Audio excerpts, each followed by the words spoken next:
All right, you want to talk about a prevalent story?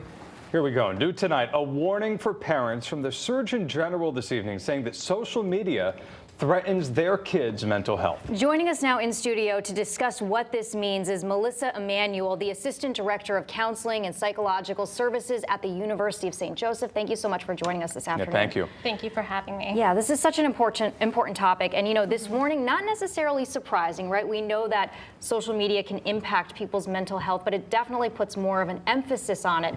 Talk about some of the really big impacts that social media can have on someone's mental health. Right, so we've seen out there that there's been a rising concern in regards to the mental health impacts and risks that students and youth are receiving alike.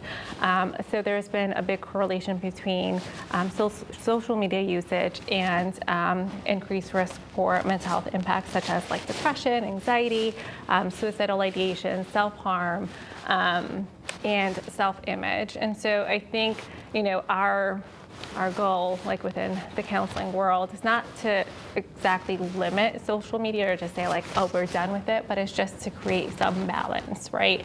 What can parents do or individuals do or, you know, universities do at large to be able to promote that psychoeducation to our students, to our youth, so that they're aware of its impacts, and maybe as a team we can, you know, kind of like fight the good fight. Yeah. Well, Melissa, I mean, there's only so much that parents can do to prevent exposure to social media. But if there are some parents out there who are watching, what are some signs that they can look out for in their kids, or what are some conversations that they can have to instill those values to maybe prevent the exposure, right? Instead of taking away things that kids have already seen or already heard. Right, and I think a lot of it is pointing them then to kind of like the resources that are out there, like the statistics that shows that, you know, social media is having this impact on their mental health, and kind of like what does that look like, right?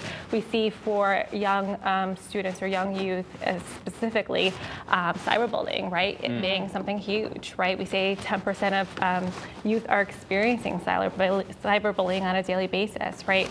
We see stuff as self-image issues, right? Because again, social media is usually like a highlight reel of like what our lives look like, right? And so they feel as though they're missing out on something, right? That FOMO. I know FOMO has been here way before social media has, but it's still kind of like that same concept, you know? And so I think parents sharing these, you know, issues and topics with their children can help the children see kind of like where the detriments kind of lie. Yeah, no doubt. Open communication is so important. But you have a teenager who might not want to talk to you about things, so that's an issue.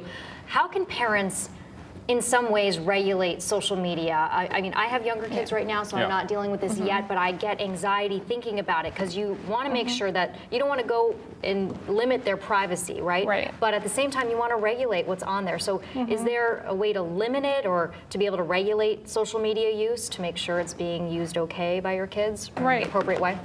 Exactly. They're saying on average, students or youth are utilizing social media approximately 3.5 to 8.5 hours per day. That's a big chunk of their time that they're sitting in front of kind of like a screen or scrolling through.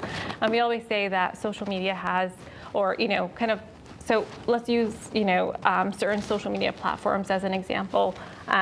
When we, and just an insight, when we get a like, right, or a comment, right, it creates the same dopamine effect, that same chemical effect that it would if we won like the lottery, etc.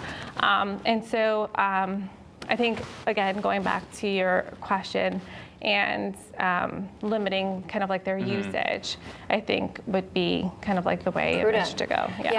I'm kind of laughing here because Ben and I actually were just saying the other day that we are way too much on our phones. We turned on the screen time, and I've been avoiding this for so long, Melissa. And I'm incredibly disturbed by how much I'm sitting there scrolling on my phone, and it does make you realize that's a good way to do it too, is to see how much you're actually on your phone, and a lot of it is social media. You're on a little more than I am, so I like that we're keeping track. Yeah, not that much more, Ben. Okay. Melissa Emanuel with the University of St. Joseph. Thank you so much for coming on and talking about such an important topic. We appreciate it. Appreciate it. Thank you.